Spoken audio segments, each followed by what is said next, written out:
بچوں کو کل کی فکر میں کیلے پہ بھر رہے ہوں گے بیٹھ کے، ہم اس کے پیسے ان کو دے رہے ہیں اسکول والوں کو۔ خیر، آپ کیسے پھر نکال کیوں نہیں لیتے؟ تو نکالنے کے بعد کوئی ہوم اسکولنگ کا سیٹ اپ ہو تو نکالے نا، کوئی آلٹرنیٹ ہی نہیں ہے نا، مجبور ہے۔ تو ہم تو کہہ رہے ہیں کوئی ایسا خاندانی آدمی شروع ہو جو یہ سلیبس کو چینج کرے۔ اب ہمارے پاس تو ٹائم نہیں ہے نا، سارے کام ہم اکیلے تھوڑی کریں گے، اس کو چینج کرو بھائی۔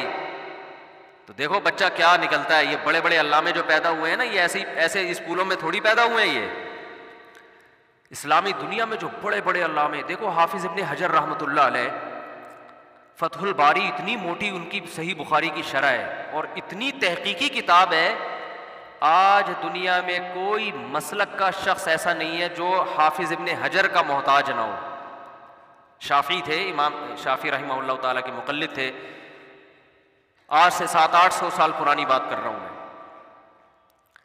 اتنا تحقیقی کام کہ آپ حیران ہو جاؤ کہ کیسے کیا انہوں نے۔ اسماء الرجال کی بحثیں، اور پہلے لکھا کیسے جاتا تھا، اتنی موٹی موٹی کتابیں یہ لوگ لکھ کے چلے گئے، ہم سے پڑھی نہیں جاتی، ہم سے یہ کتابیں پڑھی نہیں جاتی اور یہ لوگ لکھ کے چلے گئے۔ اور کیسے لکھتے تھے؟ کبوتر کا جو پر ہوتا ہے یا لکڑی سے وہ بنایا، سیاہی میں ڈبو کے 2 لفظ لکھے، پھر اس کو ڈبویا، پھر لکھا، پھر ڈبویا، پھر لکھا۔ نہ ایسے کاغذ تھے، نہ رات کو روشنیوں کا انتظام تھا، لیکن اتنی بڑی بڑی سیر و اعلام النبلاء، اتنی موٹی جلدوں میں کتاب ہے، ہزاروں حدیث کے راویوں کی سیرت اور ان کے حالات لکھے ہوئے ہیں اس میں۔ کیسے لکھ لیے بھائی ان لوگوں نے؟ اتنی صلاحیت کیسے پیدا ہوئی؟ وجہ اس کی یہ تھی کہ ان لوگوں کے ہاں یہ سسٹم پڑھائی کا نہیں تھا۔ تو یہ بڑے بڑے علامے جو پیدا ہوئے ہیں نا علماء میں بھی، اب دینی مدارس کا رزلٹ بھی کوئی اتنا اچھا نہیں آ رہا۔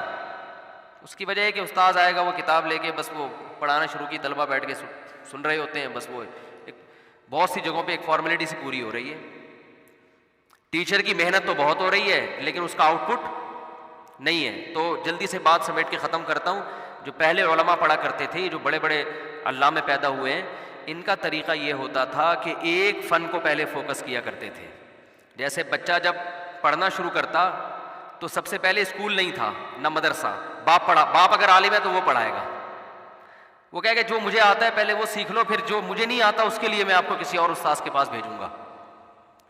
تو اس میں سب سے پہلے ان کو عربی گرامر سکھائی جاتی تھی، صرف اور نحو، اس کے علاوہ کوئی دوسری کتاب نہیں تھی، تاکہ بچہ صرف ایک ہی فن کو فوکس کرے۔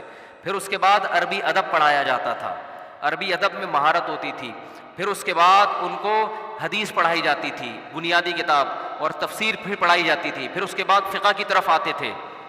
پھر جب فقہ کی کتابیں چل رہی ہیں تو صرف فقہ، فقہی مسائل کے علاوہ کچھ بھی نہیں۔ اصول فقہ کی طرف آئے تو اصول فقہ کے علاوہ کچھ بھی نہیں۔ پھر آخر میں جب یہ، اور فقہ کے دوران احادیث بھی چلتی تھی، اس کے بعد پھر حدیث کا دورہ ہوتا تھا کہ احادیث جو فقہ سے متعلق تھیں وہ تو سامنے آ گئی، اب ایک دورہ ہونا چاہیے کہ تمام احادیث ایک دفعہ نظر سے گزر جائیں۔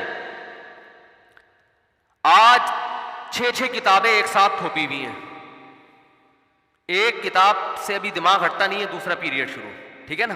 اب وہ ٹاپک، اب وہ سبجیکٹ، پھر تیسرا، پھر چوتھا، تو کسی ایک میں بھی ڈھنگ سے مہارت حاصل نہیں ہوتی، نہ اس کچھ بھی نہیں آتا اس کو۔ میں تو دیکھ رہا ہوں اردو لکھنا نہیں آتی، اردو نصاب کا حصہ ہے لیکن لڑکوں کو آج کل اردو نہیں لکھنا آتا۔ تو خیر، ہم بچوں کو صبح اٹھاتے ہیں آنے والے کل کی تیاری کے لیے،